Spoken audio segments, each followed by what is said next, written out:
میں اس وقت سب سے زیادہ پریشان ہوتا ہوں، میرا جسم کانپ جاتا ہے جب مجھے یہ فون آتا ہے کسی فیملی سے کہ ہماری بیٹی نشہ کر رہی ہے۔ بیٹی کے بارے میں، بچی کے بارے میں بتانا کوئی ماں باپ حوصلہ نہیں رکھتا۔ کوئی بچیاں انجیکشن لگاتی ہیں، کچھ بچیاں آئس کا استعمال کرتی ہیں، کچھ بچیاں ٹیبلٹ کھاتی ہیں۔ اچھا، یہ بھی کہا جاتا ہے کہ جس علاقے میں منشیات فروشی زیادہ ہے اس علاقے کا ایس ایچ او مہنگا لگتا ہے۔ میں ایسے پولیس افسران کو جانتا ہوں جو تھانوں میں لگنے سے اجتناب کرتے ہیں، اونرشپ کوئی نہیں لینے کے لیے تیار ہے، پیسہ آنے کے لیے تیار ہے، اونرشپ لینے کے لیے تیار۔ جو گورنمنٹ ویپ کو لیگلائز کر دے تو سر پھر کیا رزلٹ رہتا ہے؟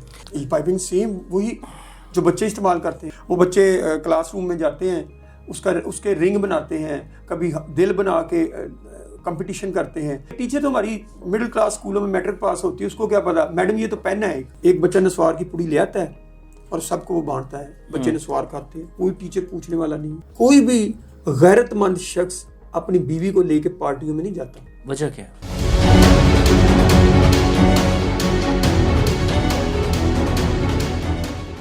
اچھا ذوالفقار بھائی، ایک اور بڑی آج کل ہم تو باقاعدہ اس کے اشتہار بھی آنا شروع ہو گئے ہیں کہ جو اسموکنگ کا آلٹرنیٹیو ہے نکوٹین پاؤچز کی شکل، کیا وہ بھی اتنے ہی ہارمفل ہیں جتنے کہ باقی نشے ہیں؟ آپ اس ڈبی پہ دیکھیں، میں اس کا نام نہیں لیتا، ڈبی پہ دیکھیں لکھا ہے this product is addictive product. اب یہ نہیں پتا یہ پروڈکٹ کس نے بنائی۔ سگریٹ تو پھر بھی کمپنی کا نام لکھا ہوتا ہے نا، کیپسٹن فلاں فلاں جو بھی ہے، فلاں کمپنی کا فلاں کمپنی، اس میں تو کچھ بھی نہیں لکھا۔ آپ قوم کو زہر دے دیں، قوم کو ویسے ڈرگ سے مار دیں، کوئی پتہ نہیں آپ کو۔ آپ نے اجازت دے دی ہے۔